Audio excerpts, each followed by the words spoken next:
morning, everyone. Good morning and welcome to the session. Good morning, everyone. So, if you remember in the last class, we were talking about, some of the basics of vectors. So, we were on like one of the properties of vector, and that was, I will start from there only. So, we were talking about properties of vector. थोड़ा आज pace ज्यादा रखेंगे, कल हमने basic कुछ बातें की. So, we'll today increase the pace. Right? I will give you some time after each slide to write down, take your notes. You can also get a break क्योंकि आप कंटिन्यूसली स्क्रीन को देखोगे तो you will feel a little bit tired. तो आप हर एक slide को note करें, पहले सुने अच्छे से, फिर स्लाइड को नोट करने के लिए आपको you will get a minute और so, and then we will move to the next slide. Right?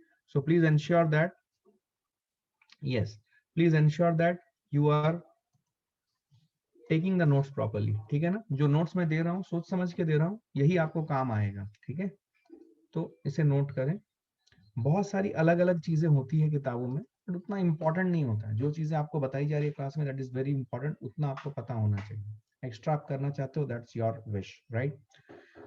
आइए, properties of vector. So basically if you remember, properties of vector में सबसे पहला जो हम लोग प्रॉपर्टी देखे थे, that is the allowable movement of vector.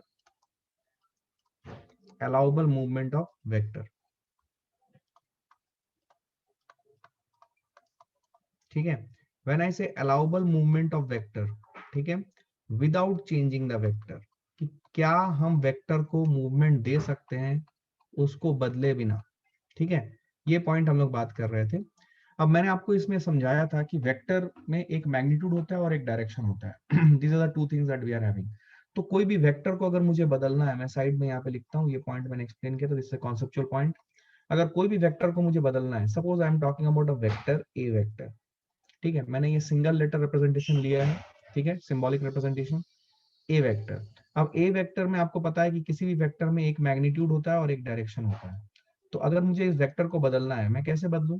मैं मैग्नीट्यूड को बदल दूंगा, मैग्नीट्यूड चेंज. ठीक है? डायरेक्शन चेंज या बोथ चेंज.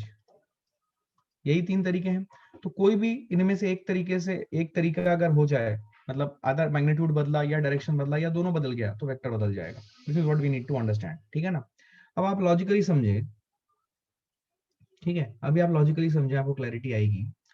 सी, सपोज, ध्यान सुनना, ये चीज मैं पूरा ये स्पेस यूज कर रहा हूं because it's an important property. तो अगर वेक्टर को नहीं बदलना है, तो वेक्टर की मैग्नीट्यूड भी नहीं बदलनी चाहिए, वेक्टर की डायरेक्शन भी नहीं बदलनी चाहिए. अब समझो, ग्राफिकली मैंने वेक्टर को एक एरो से दिखाया था. तो मैग्नीट्यूड मतलब क्या होता है? टेल से हेड के बीच की दूरी. और डायरेक्शन मतलब क्या होता है? टेल से हेड की डायरेक्शन. ये दोनों नहीं बदलनी चाहिए. ये दोनों ना बदलते हुए हम वेक्टर को कोई भी मूवमेंट दे दे तो वेक्टर नहीं बदलेगा. इन दोनों को ना बदलते हुए वेक्टर को हम कोई भी मूवमेंट दे दें तो वेक्टर नहीं बदलेगा. क्लियर है ये? Let's try to understand it. देखिए मैं क्या कर रहा हूँ, यहाँ पे मैं बहुत सारे पैरेलल लाइन खींच रहा हूँ. क्यों खींच रहा हूँ, आपको क्लैरिटी आएगी.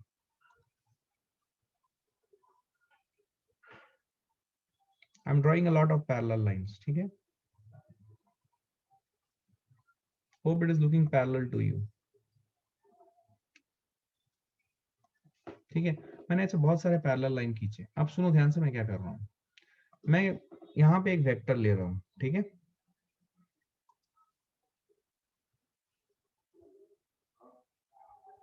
Suppose I am taking a vector like this. अब ये हमारे पास एक वेक्टर है, समझो. अब इस वेक्टर को मैं क्या क्या मूवमेंट दे सकता हूँ? All these lines are parallel. अब सुनो, मैं वेक्टर को, ये जो लाइन है, जिस लाइन के ऊपर वेक्टर ओरिजिनली लाई कर रहा है, तो इसको बोला जाता है सपोर्ट. ये एक नया टर्म है, बट घबराने वाली बात नहीं है. जिस लाइन के ऊपर वेक्टर लाई करता है उसे हम लोग बोलते हैं सपोर्ट. तो ये वेक्टर पहले मान लो इस सपोर्ट के ऊपर लाई कर रहा है. ठीक है? मैं चाहूं तो इस वेक्टर को यहां से उठा के, सोचो, यहां से उठा के यहां पे डाल सकता हूं क्या? और जब मैंने ये काम किया, मैंने एंश्योर किया, सुने, जब मैंने ये काम किया, मैंने एंश्योर किया, क्या एंश्योर किया? मैंने एंश्योर किया कि इस वेक्टर की मैग्नीट्यूड जो है वो ना बदले. मतलब जो यहां से लेके यहां तक की दूरी थी, ये दूरी ना बदले. Are you understanding? ये लेंथ ना बदले. क्या क्लियर है ये जो लेंथ यहाँ पे थी वही लेंथ ओरिजिनली वेक्टर की थी, ये नहीं बदल रही है. It is remaining constant. ठीक है? तो और दूसरी चीज जो मैंने इंश्योर की वो ये की कि जो टेल टू हेड की डायरेक्शन है वो भी इंटैक्ट है। देखो यहाँ पे टेल टू हेड की डायरेक्शन जैसी थी वही यहाँ पे ओरिजिनली टेल टू हेड की डायरेक्शन है। क्या बात समझ में आ रही है? तो अगर मैं वेक्टर को यहाँ से उठा के, समझना ध्यान से, इसको मैं थोड़ा लाइट शेड में दिखा रहा हूँ। अगर मैं वेक्टर को उठा के यहाँ से यहाँ पे डाल दूं, क्या आपको लगता है कि वेक्टर में कोई भी बदलाव होगा? नहीं होगा, क्योंकि मैंने मैग्नीट्यूड भी सेम रखी है और डायरेक्शन भी सेम रखी है। अब ध्यान से सुनो, सपोज मैं अब इस वेक्टर को उठा के, सुनना, सपोज मैं अब इस वेक्टर को उठा के, इस वेक्टर को उठा के इस लाइन पे पटक दूं, लेकिन while doing I am ensuring two things. What are they? कि टेल टू हेड की डायरेक्शन नहीं बदल रही है, ठीक है, टेल टू हेड की डायरेक्शन ऐसी ही है, और इसकी जो लेंथ है वो भी नहीं बदल रही है, इसकी जो लेंथ है वो भी इंटैक्ट है, ठीक है। तो ये अगर L था मान लो, ये भी L है, ठीक है, तो ये वेक्टर नहीं बदली। तो suppose if I name this vector as, सुनना ध्यान से, suppose if I name this vector as a vector, then you will understand that this vector is also a vector, this vector is also a vector. I hope you are understanding it. Now I can move this original vector, जो original a vector था, इसको मैं ये parallel, किसी भी parallel line पे move करा दूं, किसी भी पैरेलल लाइन पे मूव करा दूं, कुछ फर्क नहीं पड़ता, किसी भी पैरेलल लाइन पे मूव करा दूं, समझे। सपोज मैंने इसको उठा के इस पैरेलल लाइन में डाल दिया, आई होप यू ऑल अंडरस्टैंडिंग, ऐसे डाल दिया, ठीक है, खत्म। बस ये कॉन्सेप्ट आपको समझना है। मैं आपको बता दूं, ये कॉन्सेप्ट जो है ये one of the most important concept है वेक्टर का। आपको इसको बहुत यूज करना पड़ेगा, बहुत सिंपल है लेकिन पता होना चाहिए, बहुत ज्यादा यूज करना पड़ेगा। But sir position is changing, position से कुछ फर्क नहीं है। ये वेक्टर यहाँ पे है, आप बोलोगे ये वेक्टर यहाँ पे आ गया सर, पोजीशन बदल गया, उससे कुछ फर्क नहीं पड़ेगा। अलाउबल मूवमेंट ये बोलता है कि अगर हम वेक्टर की मैग्नीट्यूड या डायरेक्शन में से कुछ बदलें तभी वेक्टर बदलेगा, ठीक है, ठीक है, तभी वेक्टर बदलेगा। तो यहाँ पे मैं अगर ये ए वेक्टर बोल रहा हूं तो ये सभी वेक्टर जो मैं ड्रॉ कर रहा हूं, फील करना, ये सभी ए वेक्टर है, ये भी ए वेक्टर है। सिर्फ मैंने इतना इंश्योर किया है कि टेल टू हेड की डायरेक्शन ना बदले और टेल टू हेड के बीच की लेंथ ना बदले। क्या क्लियर है ये? If I am doing it, if I am ensuring it, मेरा वेक्टर नहीं बदलेगा। That is the first concept which you need to learn. तो वेक्टर बदलने के जो तरीके होते हैं, क्या है बताया गया, मैग्नीट्यूड बदलो, डायरेक्शन बदलो या दोनों बदलो। तो देखो ये जो अलाउबल मूवमेंट दे रहे हैं, इसके जरिए हम इनमें से कुछ भी तो नहीं बदल रहे हैं, तो कैसे वेक्टर बदलेगा? सो प्लीज अंडरस्टैंड दिस, इसको अच्छे से उतारो। We are moving to the next slide, fast, take it down fast quickly. तो ये पहला प्रॉपर्टी है। अब दूसरे प्रॉपर्टी की बात होगी कि वेक्टर बदलेगा कैसे, बात करते हैं, चलो आगे। हो गया? Is it done? अच्छे से इसको एक पेज में लिखो, right, this is the most important thing, इसी के जरिए हम सब कुछ करेंगे। This is the most important thing that we have learn, ठीक है, सबसे इंपॉर्टेंट प्रॉपर्टी है, ठीक है। I hope you have noted it down, right. मैं आगे बढ़ रहा हूँ, इससे ज्यादा समय नहीं दे सकता, अगर कुछ बच गया होगा तो स्लाइड्स पे जाके आप कंप्लीट करना notes, but this is the most important part. Second property है कि वेक्टर में बदलाव फिर कैसे लाए। तो अगर इफ अ वेक्टर, समझना ध्यान से, if a vector is rotated by an angle other than 0 degree or multiples of 360 degree, then vector will change even if length of vector is intact, even if length of vector is intact। मतलब क्या हुआ समझते हैं, आइए। ये सब feel वाली चीजें हैं, ठीक है। मान लो ये मेरा ओरिजिनल सपोर्ट है जिसके ऊपर मेरे पास एक वेक्टर है। सपोर्ट मैंने बताया है जहां पे वेक्टर, जिस लाइन के ऊपर वेक्टर ड्रॉ होता है उसको हम लोग सपोर्ट बोलते हैं, ठीक है। ऐसा डरना मत, सपोर्ट क्या है, ये क्या होता है, ध्यान से, ये को ध्यान से। ये मेरा वेक्टर है, ठीक है, ये टेल है, ये हेड है, तो ये सपोर्ट के ऊपर लाई कर रहा है, ये टेल टू हेड की डायरेक्शन है। सपोज मैं इस वेक्टर को घुमा देता हूँ 360 डिग्री से, किसी भी तरफ घुमाऊं। सपोज मैं इस वेक्टर को घुमाता हूँ 360 डिग्री से, यहाँ पे 360 डिग्री से घुमाना मतलब ऐसे घुमाना पूरा, तो अगर मैं इसको 360 डिग्री से घुमा दूं, क्या मेरा वेक्टर पूरा घूम के ऐसे ही जहां पे था क्या वहीं पे आ जाएगा? क्या जहां पे था क्या वहीं पे आ जाएगा? तो उसकी मैग्नीट्यूड भी नहीं बदली, उसकी डायरेक्शन भी नहीं बदली, तो क्या वेक्टर बदलेगा? क्या वेक्टर बदलेगा? नहीं, वेक्टर विल नॉट चेंज। क्या बात समझ में आ रही है? Vector will not change, vector will remain the same. ठीक। अच्छा, अगर मैं इसको 0 डिग्री आपने ऐसे घुमाया, कोई बोलेगा मैं उल्टा घुमाऊंगा, घुमा ले। कोई बोलेगा मैं ऐसे घुमाऊंगा, घुमा लो। फिर भी अगर मैं ग्रीन कलर के डायरेक्शन में घुमाऊं 360 डिग्री से, फिर भी वेक्टर नहीं बदलेगा। अब लॉजिकली सोचो, अगर मैं इस वेक्टर को इस 0 डिग्री या 360 डिग्री छोड़ के कोई भी अदर एंगल से घुमाऊं, suppose if I have rotated it by, I am giving you some instances, suppose if I have rotated it by 90 degree, so if I rotate it by 90 degree, think about it. Do you think that the vector will take this particular position? समझना मैं जो बोल रहा हूँ। Do you think that the vector will take this particular position? Suppose I am rotating it 90 degree in clockwise direction. So if I rotate it 90 degree in clockwise direction, do you think that the vector will become something like this? While doing so, मैं ये intact ये मतलब ensure कर रहा हूँ कि इसकी लंबाई नहीं बदल रही। लंबाई बदलेगी तो फिर तो पक्का बदल जाएगा, सिर्फ मैं डायरेक्शन बदल रहा हूँ। सो अगर मैं इसको 90 डिग्री से घुमाऊं, अब ध्यान से देखो, ये टेल रहा, ये हेड आ गया। अब ये जो इसकी जो ओरिजिनल सपोर्ट जिस पे वेक्टर लाई कर रहा था, अभी जहां पे वेक्टर लाई कर रहा है, लॉजिकली देखो, क्या वो सपोर्ट ही बदल गया? क्या वो सपोर्ट ही बदल गया? तो क्या वेक्टर बदलेगा? वेक्टर बदलेगा। क्या बात समझ में आ रही है? So if we have named this as suppose A vector, तो ये जो है, ये जो ब्लू वाला है, this will be any vector but not A vector. ये ए वेक्टर नहीं हो सकता। क्या बात समझ में आ रही है? It will be any vector, suppose we name it as B vector. तो इसी तरीके से आप कोई भी अदर एंगल ले लो, आप कोई भी अदर एंगल ले लो, ठीक है, तो वेक्टर बदल जाएगा। ठीक है, लेकिन 0 या 360 डिग्री अगर आप लोगे तो वेक्टर नहीं बदलेगा। Right, this is the another important property. Quickly 1 minute के अंदर इसे उतारो फास्ट।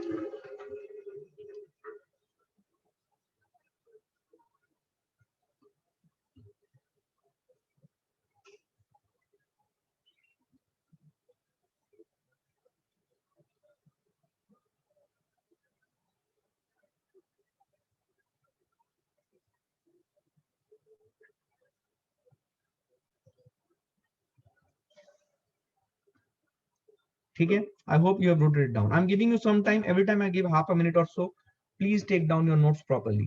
ठीक है, नेक्स्ट, अब लिखिए, ये इंपॉर्टेंट प्रॉपर्टीज थे वेक्टर्स के, राइट?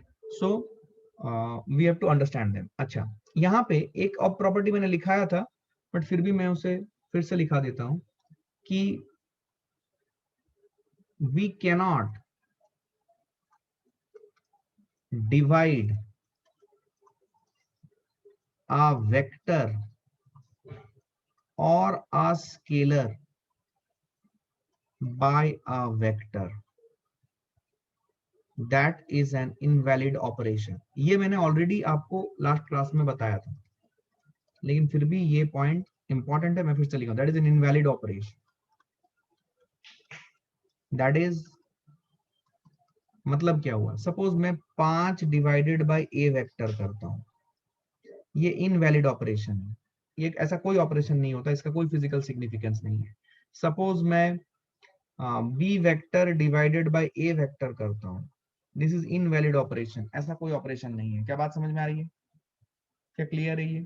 सो ऐसा कोई ऑपरेशन नहीं होगा कि किसी क्वांटिटी को हम वेक्टर से डिवाइड कर रहे हैं, इसका कोई फिजिकल सिग्निफिकेंस नहीं है।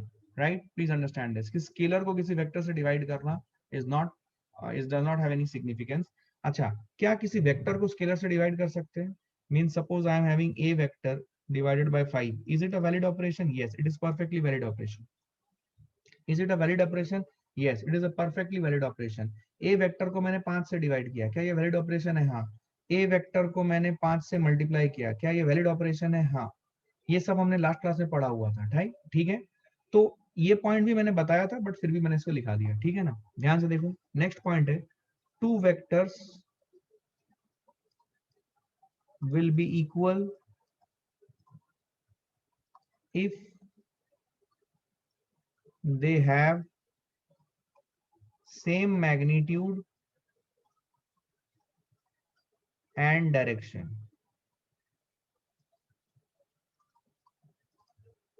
अब ये एक बहुत इंटरेस्टिंग पॉइंट है, ठीक है, ठीक है। अब सुनना ध्यान से, सुनना ध्यान से, देखो एक सेकेंड, ये जो पॉइंट है, ये पॉइंट में कुछ बच्चे पूछ रहे सर ऐसा क्यों। देख ऐसा क्यों है ये समझने की जरूरत नहीं है, क्योंकि उसके लिए मुझे वेक्टर के मैथ्स में जाना पड़ेगा, वो जरूरत नहीं है। मैं फिजिक्स पढ़ा रहा हूँ, लेकिन फिजिक्स में जितना वेक्टर का एस्पेक्ट जरूरी है वही पढ़ा रहा हूँ। बहुत ज्यादा अगर डीप में जाएंगे तो फायदा नहीं है, टाइम बर्बाद होगा। हमें सिलेबस में भी लिमिट रहना है, अदरवाइज हम अननेसेसरली बहुत सारी चीजें करेंगे।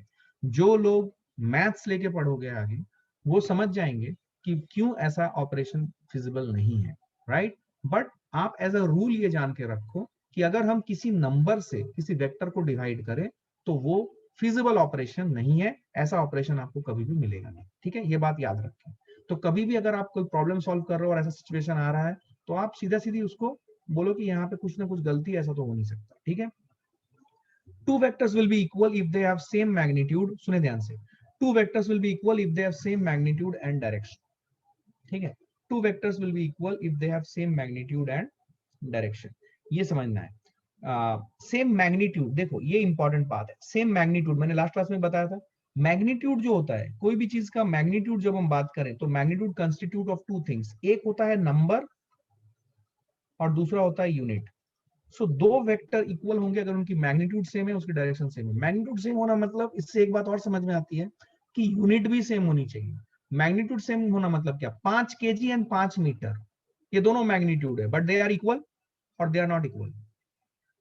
5 KG magnitude, 5 metre magnitude, do you think they are equal और दे आर नॉट इक्वल? जल्दी जवाब दो, बहुत बेसिक बात कर रहा हूं, fast. 5 KG 5 metre, are they equal magnitude? Confusion, they are not equal magnitude. मैंने आपको बताया मैग्नीट्यूड मतलब क्या होता है, number and a unit.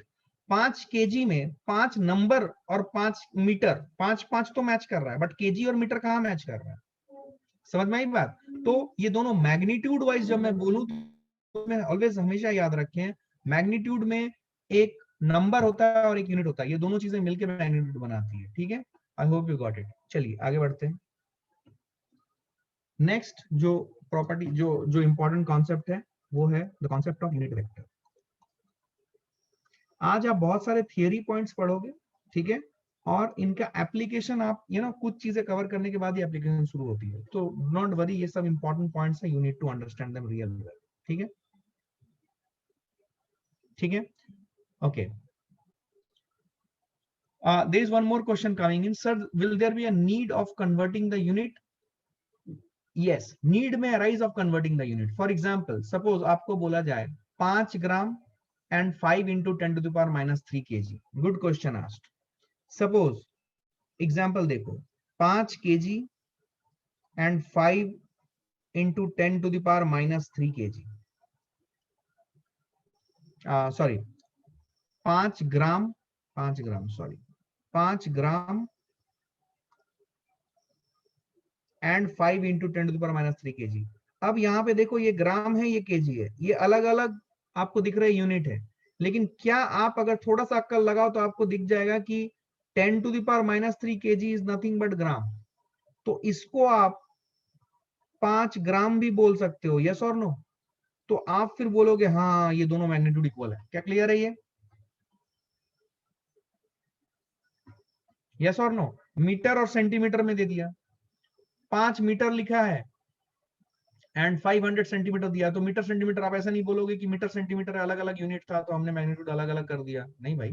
500 centimetre मतलब आपको समझ में आता है वो 5 मीटर है। तो ऐसा कुछ हिडन थिंग हो सकता है जहां पे आपको नीड टू कन्वर्ट यूनिट्स आ सकती है। Good question asked, very good, very good, you are thinking, thinking caps on, okay. चलिए यूनिट वेक्टर लिखते हैं। यूनिट वेक्टर इंपॉर्टेंट प्रॉपर्टी क्या है, लिखे सब लोग, ये इंपॉर्टेंट है, लिखते चले fast. I will give you another time also, but सुनते चले, लिखते चले, ऑब्जर्व करते चले, ठीक है। Unit vector are those vectors whose magnitude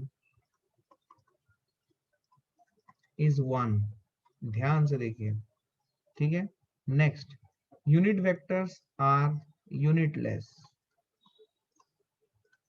always, ठीक है। इट्स सोल ऑब्जेक्टिव, किसकी, यूनिट वेक्टर की, it's sole objective is to give direction, important point, ठीक है। नेक्स्ट, थोड़ा बड़ा बड़ा भी लिख रहा हूं मैं ताकि आपको दिखे स्क्रीन में, ठीक है ना। नेक्स्ट है, इट इज डेनोटेड बाय और represented by, right,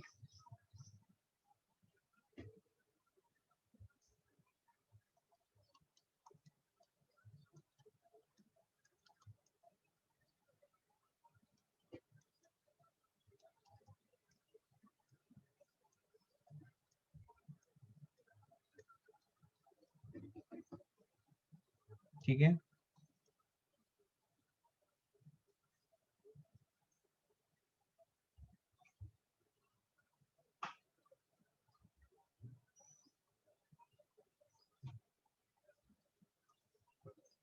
ये मैं स्टैंडर्ड कोऑर्डिनेट सिस्टम बना रहा हूँ जिसे हम लोग बोलते हैं right handed coordinate system, X Y Z, X Y और जेड एक्सिस।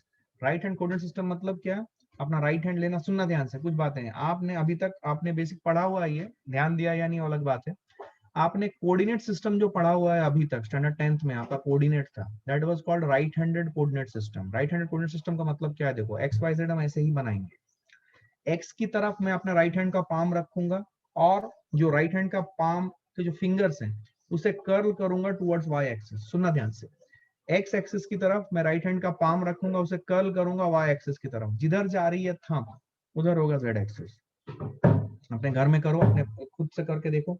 एक्स एक्सिस की तरफ अपना राइट हैंड का पाम रखो, घुमाओ उसको वाई एक्सिस की तरफ फिंगर्स को, तो देखो आपका जो थंब है क्या वो जेड एक्सिस की तरफ ही पॉइंट कर रहा है जैसा मैंने बनाया है।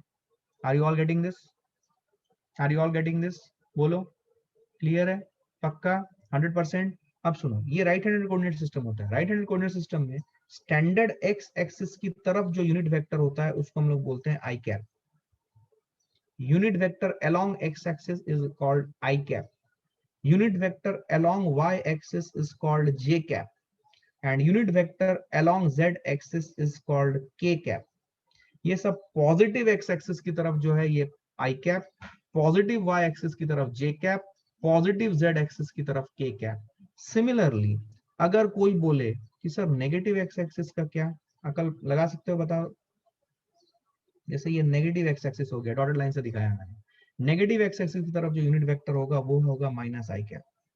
नेगेटिव वाई एक्सिस देखो ये नीचे की तरफ बनाया मैंने, नेगेटिव वाई एक्सिस की तरफ जो यूनिट वेक्टर होगा वो होगा माइनस जे कैप, और नेगेटिव जेड एक्सिस की तरफ जो यूनिट वेक्टर होगा वो होगा माइनस के कैप। क्या ये याद रहेगा, क्या डायग्राम फॉर्म में बना दिया, क्या ये याद रहेगा, आप चाहो तो लिख के रख लो। क्या बात समझ में आई है। स्टैंडर्ड यूनिट वेक्टर्स, यहाँ का इसका नोटेशन, इसका मतलब हेडिंग क्या होगा, standard unit vectors,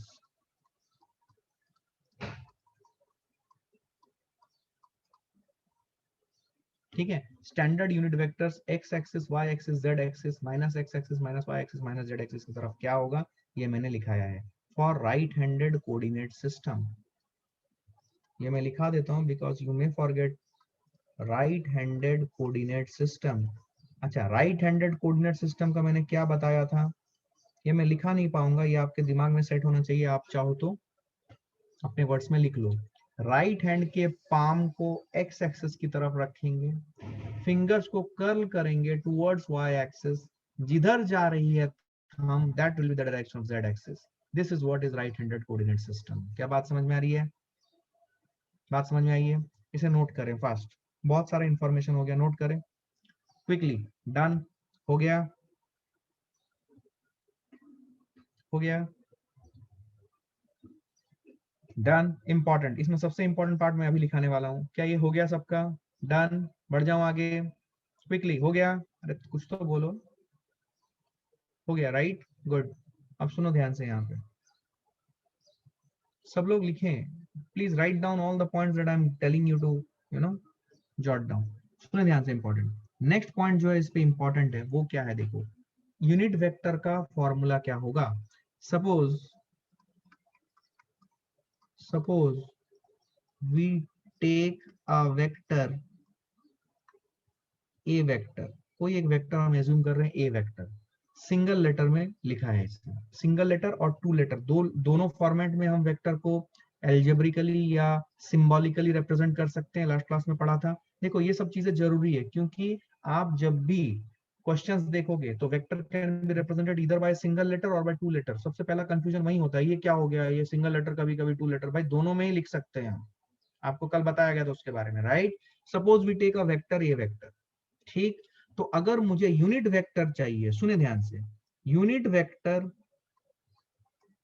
along a vector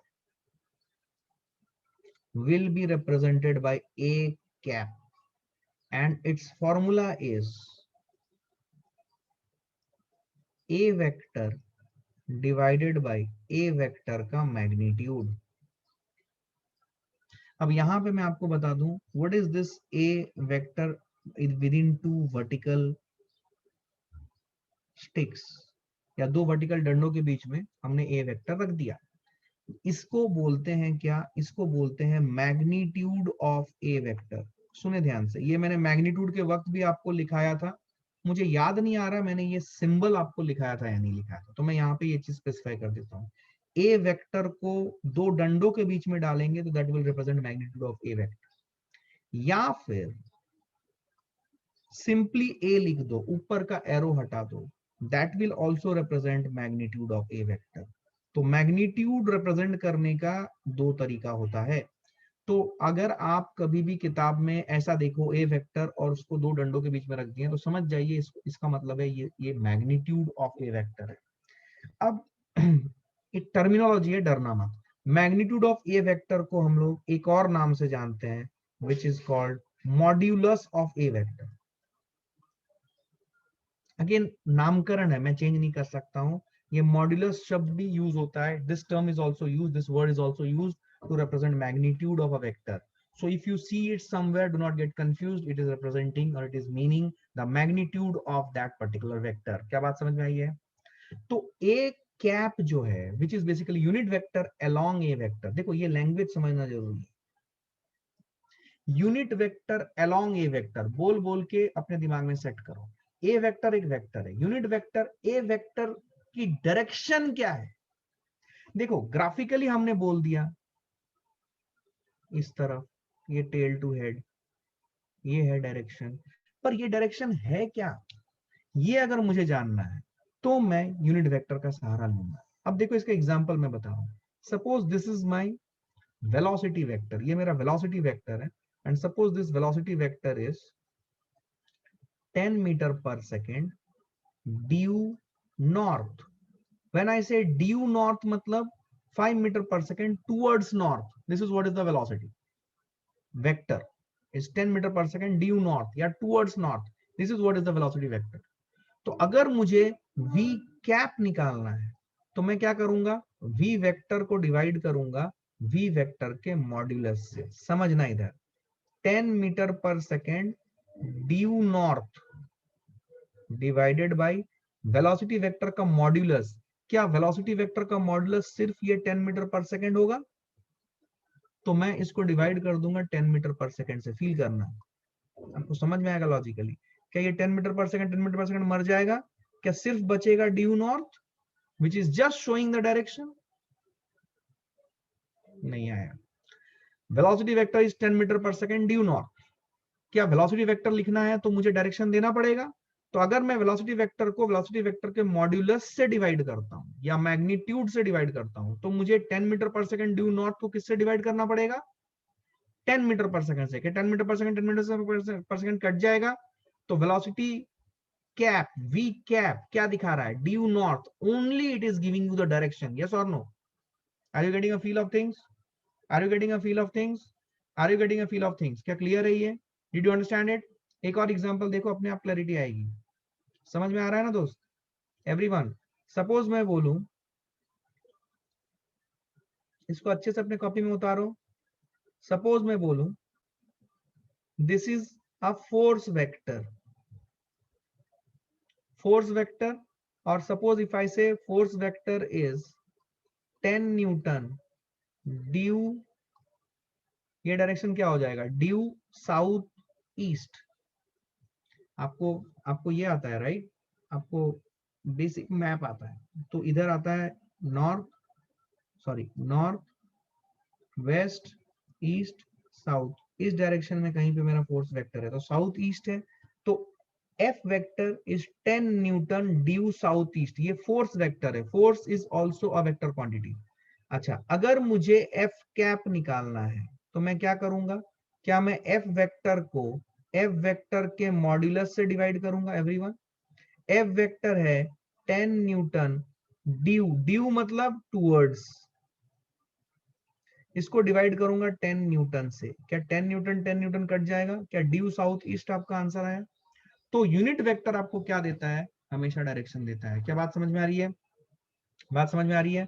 I hope you have noted it down, you should note it down. Another important point मैं बता रहा हूं, सुनो ध्यान से, यहाँ पे इसके ऊपर ऑब्जेक्टिव क्वेश्चन बन सकता है। यूनिट वेक्टर का जो मैग्नीट्यूड होता है वो 1 होता है, समझना, 1, यहां पे नोट करो, विदाउट एनी यूनिट, कोई यूनिट नहीं है।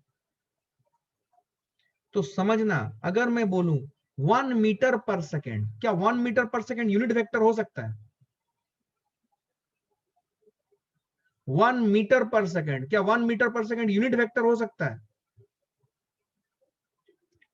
देखो दिमाग नहीं चल रहा है। 1 मीटर पर सेकेंड, क्या 1 metre per second unit vector हो सकता है? नहीं हो सकता unit vector 1 metre per second. Unit vector is unitless, वो सिर्फ डायरेक्शन शो करेगा। 1 metre per second is representing a magnitude, it can never be unit vector. यही कॉन्सेप्ट है। क्या चमका? यूनिट वेक्टर होने के लिए 1 होना पड़ेगा उसका मैग्नीट्यूड, कोई यूनिट नहीं चाहिए। अगर यूनिट आ गया उसके साथ तो वो यूनिट वेक्टर नहीं है। बहुत गहरी बात बोल रहा हूं, याद रखना, गलती करते हैं यहाँ पे बच्चे। क्या क्लियर है ये? यूनिट वेक्टर मतलब उसकी मैग्नीट्यूड 1 होगी, 1 के साथ कुछ भी नहीं आएगा। क्या याद रहेगा? Note it down, note it down fast fast. I hope you have understood this.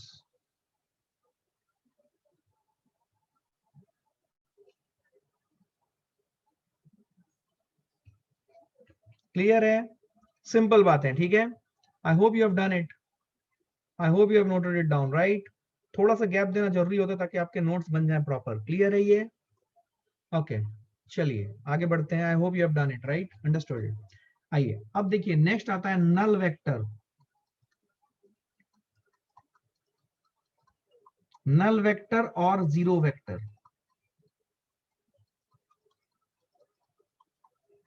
ठीक है, नल वेक्टर और जीरो वेक्टर, ठीक है, ठीक है, null vector and zero vector, ठीक। आइए, okay, there is one question, I will attempt that question, just hold, पहले आप ये चीज लिख लो, null vector and zero vector. तो नल वेक्टर मतलब क्या? Null vector are those vectors whose magnitude is 0. Null vectors are those vectors whose magnitude is 0. Its direction is undefined. You cannot give any direction to a null vector. दूसरा, it can have unit. बहुत छोटी छोटी बातें हैं but objective में पूछे जाते हैं, एसएसएन रीजनिंग टाइप और ऑब्जेक्टिव में, जहां पे आपका दिमाग चेक होगा कि आपको बेसिक्स आता है या नहीं। बहुत सारी बातें बता दी मैंने। देखो, null vector are those vectors whose magnitude is 0। देखो, मैग्नीट्यूड 0 अगर हो जाए तो generally we do not write the unit, but 0 kg, 0 metre per second, 0 metre, ये क्या है? ये नल वेक्टर है, ठीक है, ये सब नल वेक्टर्स। डायरेक्शन इसकी डिफाइन नहीं होती क्योंकि इसकी मैग्नीट्यूड जो 0 है, तो मैग्नीट्यूड 0 हो गया मतलब जहां पे टेल हुआ, फील करना, वहीं पे हेड आ गया। समझ में आई बात? ये टेल है और ये हेड है, जहां पे टेल है वहीं पे हेड आ गया, तो इसकी डायरेक्शन कैसे पता चले? जिस जगह पे टेल है उसी जगह पे हेड है, तो इसकी डायरेक्शन कैसे पता चले? डायरेक्शन हम नहीं निकाल सकते। समझ में आ रही है बात? ये किधर फेस कर रहा है, इसकी डायरेक्शन के बारे में कोई भी क्लैरिटी नहीं होती है। तो इसीलिए नल वेक्टर की डायरेक्शन अनडिफाइंड होती है, you can not define a direction for a null vector. It can have unit, जैसा मैं बोल चुका हूँ 0 kg 0 metre per second 0 metre, ठीक है, इट कैन हैव यूनिट। अच्छा अब ध्यान से सुनो, देखो आप एक चीज समझो, मैं आपको एग्जांपल दे रहा हूं, आपको क्लैरिटी आएगी। देखो अगर आप 0 से 0 सब्ट्रैक्ट करो, कोई यूनिट नहीं है, सिंपली प्लेन नंबर है, तो आपको 0 मिलेगा। या फिर 0 से 0 मत करो, ये देखो ध्यान से, सपोज आप 10 से 10 हटा रहे हो तो आपको क्या मिलेगा 10। सुनो 10 से 10 सॉरी 10 से 10 हटा रहे हो आपको क्या मिलेगा 0, ठीक है। 10 से 10 हटा रहे हो आपको क्या मिलेगा 0। Just hold, I will look at those questions and I will refer, I will answer, just hold, ठीक है। सुनो ध्यान से, 10 से 10 हटाओ 0 आएगा, ठीक है। अब सुनना ध्यान से, सपोज मैं आपको 2.5 kg से 2.5 kg हटाने के लिए बोल रहा हूं, आपको क्या मिलेगा 2.5 kg से 2.5 kg हटाऊं क्या मिलेगा। यहीं पे गलती होती है, ये सिर्फ 0 नहीं लिखेंगे, 0 kg, इसीलिए बोला गया इट कैन हैव यूनिट। क्या मेरी बात समझ में आ रही है। 2.5 kg से 2.5 kg हटाओगे तो 0 जाएगा, बहुत सिंपल सी बात बोल रहा हूं मैं। सिमिलरली अगर आपके पास एक वेक्टर है बी वेक्टर, उसमें से आप बी वेक्टर हटाओगे तो आपको क्या मिलेगा 0 vector, that is called as null vector. तो किसी वेक्टर से उसी वेक्टर को अगर हटा दो तो आपको क्या मिलेगा, आपको 0 वेक्टर मिलेगा। किसी वेक्टर से उसी वेक्टर को अगर आप हटा दो आपको क्या मिलेगा, आपको 0 वेक्टर मिलेगा, 0 नहीं मिलेगा। ठीक है, क्या बात समझ में आई है। अगर आप एक स्केलर से 2.5 kg, राइट, ये एक मैग्नीट्यूड रिप्रेजेंट कर रहा है, 2.5 के 2.5 kg हटा दो तो 0 kg मिलेगा। वैसे ही आप एक किसी वेक्टर से उसी वेक्टर को हटा दो तो आपको 0 वेक्टर मिलेगा। इसी को हम लोग बोलते हैं नल वेक्टर और 0 वेक्टर। क्या आपको समझ में आई बात। तो जिस टाइप का क्वांटिटी है, जब आप उस क्वांटिटी से वही क्वांटिटी हटा देते हो तो आपको जो रिजल्टेंट मिलता है वो उसी टाइप का क्वांटिटी मिलता है जिससे आप स्टार्ट किए थे। जैसे कि B vector, it's a vector quantity, vector quantity इसी वेक्टर क्वांटिटी से वही वेक्टर क्वांटिटी हटा दो तो आपको 0 मिलेगा। क्या किस टाइप का क्वांटिटी मिलेगा, उसी क्वांटिटी जिससे आप स्टार्ट किए थे। क्या ये वेक्टर है, तो वेक्टर मिलेगा। 2.5 kg से आपने 2.5 kg हटाया तो आपको क्या मिला 0 kg। किस टाइप का क्वांटिटी है जिससे आप स्टार्ट किए थे 2.5 kg, इट्स अ मैग्नीट्यूड, ठीक है 2.5 kg, तो अब 0 kg मिला आपको। क्या ये याद रहेगा, नोट करो fast fast, note it down, null vector और 0 vector. I hope you got it. बहुत सारे छोटे छोटे पॉइंट्स हैं, थियरी पॉइंट्स हैं, घबराने की बात नहीं है, ये सब सिंपल है, आपको सब समझ में आएगा।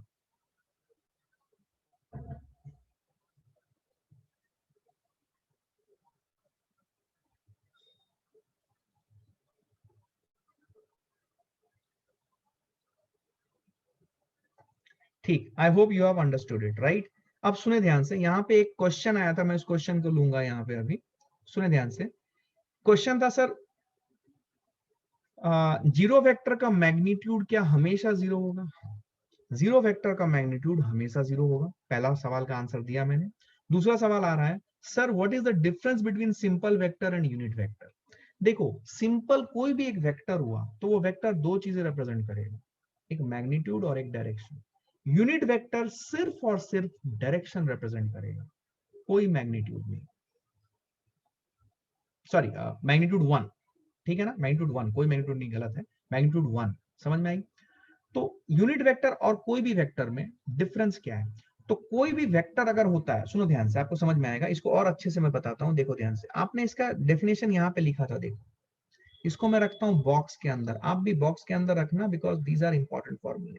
यहां से आपका आंसर क्रीप इन करेगा कि what is the difference between a simple vector and a unit vector. देखो ये जो ए वेक्टर है, यहाँ पे A vector is a plain vector या सिंपल वेक्टर, और यहाँ पे जो ए कैप है ये यूनिट वेक्टर है। तो आप सिंपल वेक्टर और यूनिट वेक्टर के बीच का रिलेशनशिप मैथमेटिकली भी डिफाइन कर पा रहे हो कि simple vector is some magnitude into unit vector.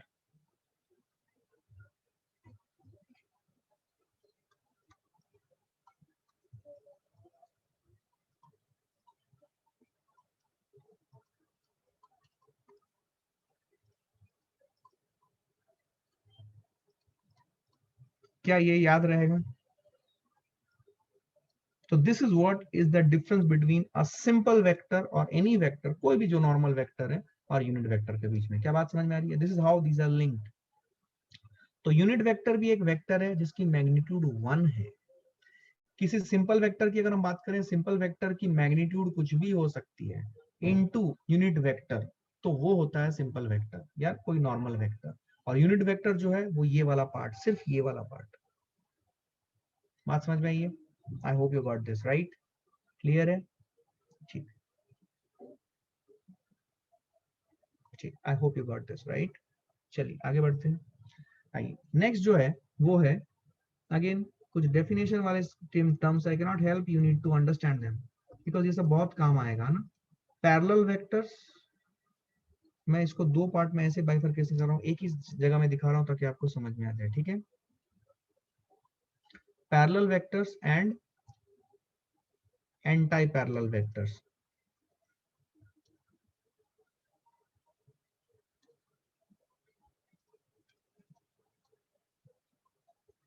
Parallel vectors and anti parallel vectors, ठीक है?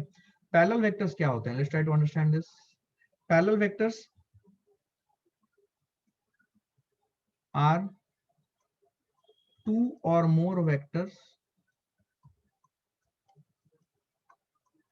whose direction is same,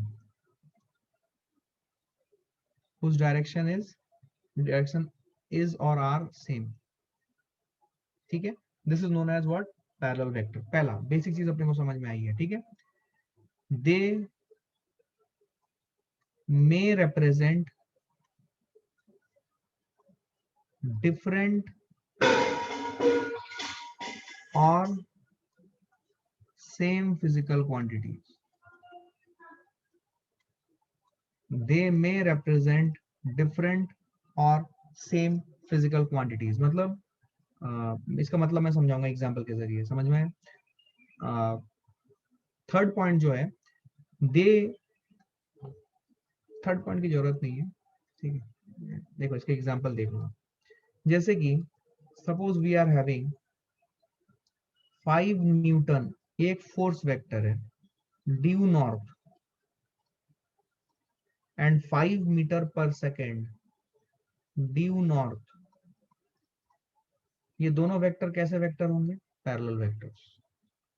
देखो इनके यूनिट्स अलग अलग हैं, मतलब they are representing different physical quantities, लेकिन बिकॉज इनकी डायरेक्शन सेम है so they are will be called parallel vectors. क्या बात समझ में आ रही है? एक और एग्जांपल देखो, suppose I am having 5 newton due south, 5 newton due south, just give me a moment guys, just give me a moment. Yes, देखिए 5 न्यूटन ड्यू साउथ, ठीक है? दूसरा है 10 न्यूटन ड्यू साउथ, ये दोनों क्या होंगे? They will be parallel vectors. क्या बात समझ में आई है? समझ में आ गई? सिंपल, कोई दिक्कत नहीं है। एंटी पैरेलल किसको बोलेंगे? Anti parallel vectors. Anti parallel vectors are those vectors are two or more vectors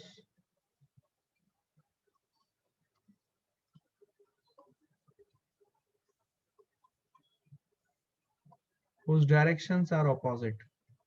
simple है ये, लिखते चलें, whose directions are opposite। सिर्फ बैठे मत रहो, लिखते चलो, कलम भी चलना चाहिए। Due north means towards north, बिल्कुल सही। ड्यू नॉर्थ मीन्स, किसी क्वेश्चन आया due north means what? Towards north, ठीक है? तो आप चाहो तो ड्यू हटा के टूवर्ड्स लिख दो, बट बहुत जगह पे ड्यू आता है तो आपको समझ में आना चाहिए। टू और मोर vectors whose directions are opposite, they may represent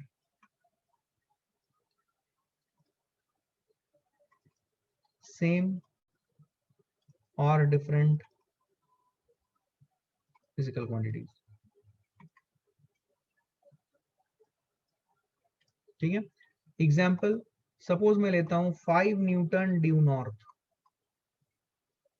and 7 Newton due south, ये दोनों वेक्टर कैसे होंगे? एंटी पैरेलल, ठीक है?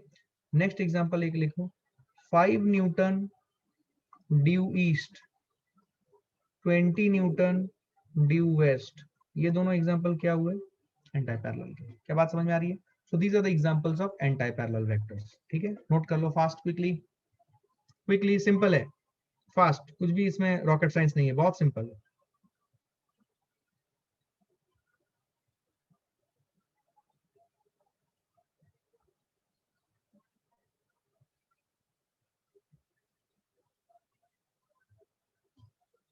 ठीक है, हो गया, सिंपल है, राइट? अभी तक कोई दिक्कत नहीं है, सबको समझ में आ रहा है, एवरीबडी? सिंपल, कोई दिक्कत वाली बात नहीं है। दो तीन इंपॉर्टेंट पॉइंट्स है जो आप समझ चुके हो, ठीक है ना? पैरेलल वेक्टर याद रखना, पैरेलल वेक्टर होने के लिए दोनों वेक्टर की मैग्नीट्यूड सेम होना जरूरी नहीं है, यूनिट सेम होना जरूरी नहीं है। क्या सेम होना जरूरी है पैरेलल वेक्टर के लिए? डायरेक्शन इंपॉर्टेंट है, ठीक है? अच्छा, अगर डायरेक्शन इधर उधर हो तो, सेम ना हो तो, फिर वो पैरेलल या एंटी पैरेलल वेक्टर नहीं है। ठीक, मतलब डायरेक्शन इधर 180 डिग्री पे ना हो या फिर 0 डिग्री पे, मतलब दोनों सेम डायरेक्शन में जा रहा है, मतलब दोनों के बीच का एंगल 0 डिग्री, तो ये ना हो तो फिर वो पैरेलल या एंटी पैरेलल वेक्टर नहीं है, कुछ और। ठीक है ना? आइए नेक्स्ट, नेक्स्ट लिखते हैं। ठीक है, नेक्स्ट जो है वो है कोप्लेनर, सॉरी कलीनियर वेक्टर्स, और इसी के साथ मैं दूसरा बाइफर्केशन भी यहीं यहीं पे कर रहा हूं, कोप्लेनर वेक्टर्स। ठीक है, इसमें एक इंपॉर्टेंट कॉन्सेप्ट है, आपको समझ में आएगा। कलीनियर वेक्टर्स मतलब क्या? What is the meaning of collinear? आपने कलीनियर लाइन सुना होगा स्टैंडर्ड 9th 10th में, 7th 8th में, जब आप ज्योमेट्री करना स्टार्ट किए थे। कलीनियर सुना है क्या? Which can be put in one line or which can be arranged in one line, right? So वही डेफिनेशन यहाँ पे भी आता है कलीनियर वेक्टर्स का। Vectors, these are collinear vectors are vectors which can be, ठीक है, अरेंज्ड ऑन वन लाइन। ठीक है, this is the meaning of collinear vectors. ठीक है, next, any set of parallel और anti parallel vectors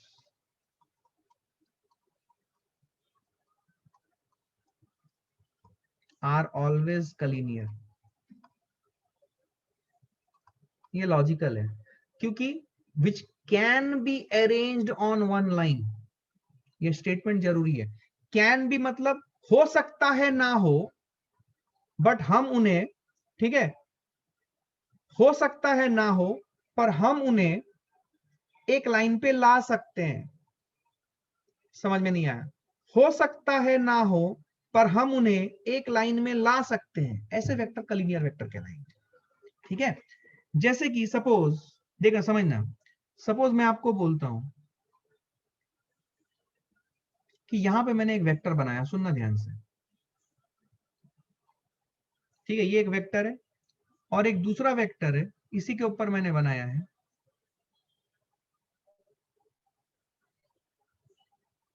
I hope you are able to see it clearly, right? ये दो vector मैंने बनाया, एक ब्लैक एरो से बनाया था और उसके ऊपर एक येलो एरो से बना दिया। ठीक है ना? दो वेक्टर मैंने बनाए हैं, ठीक है ना? एक ब्लैक एरो से और एक येलो एरो से। दिख रहा है आपको? ब्लैक पहले बनाया था फिर येलो बना दिया। ठीक है, सो ध्यान सुनना, ये दो वेक्टर क्या हुए? कलीनियर वेक्टर हुए। ठीक है, अब सुनो ध्यान से, सुनो ध्यान से, ये कलीनियर है, एक लाइन पे ये लाइन ऑलरेडी एक लाइन पे है, already in one line.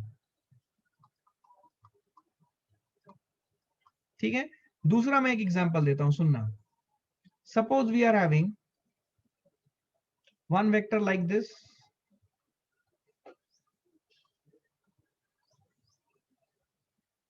and one vector is like this, feel करना।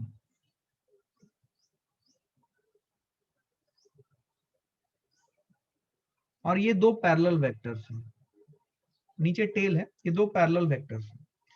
तो ये पैरेलल वेक्टर्स हैं, तो अभी ये एक लाइन पे नहीं है, they are not in one line, but क्या अलाउबल मूवमेंट दे के क्या हम इस वेक्टर को, ये है ग्रीन कलर वाले वेक्टर का सपोर्ट, क्या इसको उठा के इस लाइन पे पटक सकते हैं? ब्लैक कलर वाला वेक्टर का सपोर्ट ये है, क्या अलाउबल मूवमेंट देके इस ग्रीन कलर वाले वेक्टर को इस ब्लैक कलर के ऊपर पटक सकते हैं? पटकना मतलब रख सकते हैं। बोलो हाँ या ना, कैन वी डू दिस? नहीं आया समझ? क्या क्लियर है? जब हम ऐसा करेंगे तो क्या कुछ सिचुएशन इस प्रकार की हो जाएगी, फील करें। आपको समझ में आ रहा है? इसलिए मैंने बोला था कि allowable movement is the most important thing that you are learning. इसको हल्के में ना लें, यही सबसे इंपॉर्टेंट एप्लीकेशन वाला ट्रिक है जो आपको समझ में आनी चाहिए। देखो इसके ऊपर हमने ये वाली वेक्टर रख दी ब्लैक, ये ग्रीन वाले ब्लैक के ऊपर डाला हमने, तो ये ब्लैक वाला इसके ऊपर बना देता हूं ऐसे। अब देखो क्या ये दोनों वेक्टर एक ही लाइन पे आ गए, कलिनियर हो गए? तो अगर दो वेक्टर पैरेलल या एंटी पैरेलल है तो वो उनको मैं कलिनियर बना सकता हूं, ठीक है ना। अब देखो ये कलिनियर वेक्टर है, अब देखो देखो फॉर एग्जांपल ये कलिनियर है, ये भी कलिनियर है। अब सपोज मैंने आपको ऐसे दो वेक्टर देते, कुछ एग्जांपल दे रहा हूं मैं, आपको समझ में आएगी। एक वेक्टर इधर दिया और एक वेक्टर इधर लिया, समझना।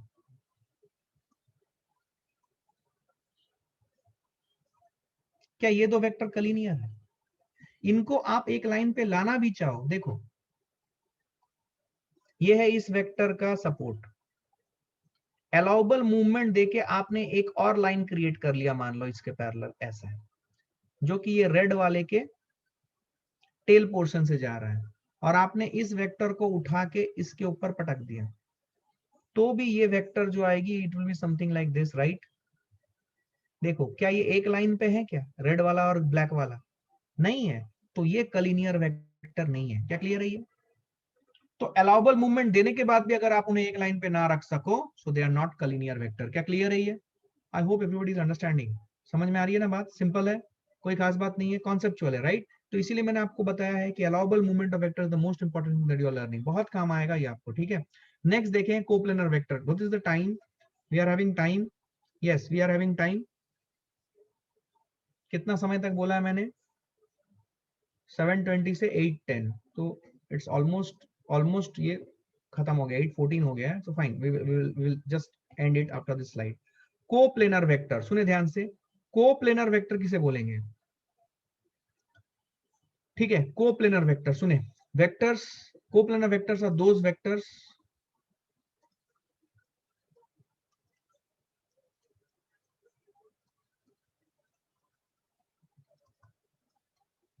which lie on one plane। एक प्लेन में जो लाई करते हैं उसे हम लोग क्या बोलते हैं? Coplanar vectors. Coplanar vectors are those vectors which lie on one plane। Next important thing है, ये सबसे इंपॉर्टेंट है, इसको ध्यान रखिए। Any two vectors are always coplanar. ये बहुत इंपॉर्टेंट है, इसी को आपको समझना होता है। Any two vectors are always coplanar when we have more than two vectors, when we have more than two vectors, then we need to do or check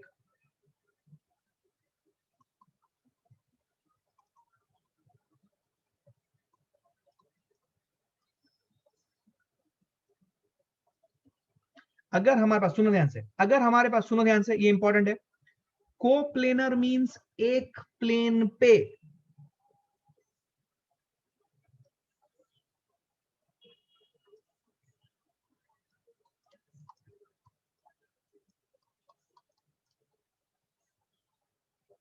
same plane. क्या क्लियर है ये? सुनो मैं क्या बोल रहा हूं, दो वेक्टर्स, कोई भी दो वेक्टर अगर है, अगर सिर्फ दो वेक्टर की बात हो रही है तो हमें कुछ सोचने की जरूरत ही नहीं है, दो वेक्टर हमेशा कोप्लेनर होंगे। सोचो कैसे, देखो सपोज ये एक वेक्टर है, फील करना, और ये दूसरा वेक्टर है, सुनना ध्यान से, ये दूसरा वेक्टर है।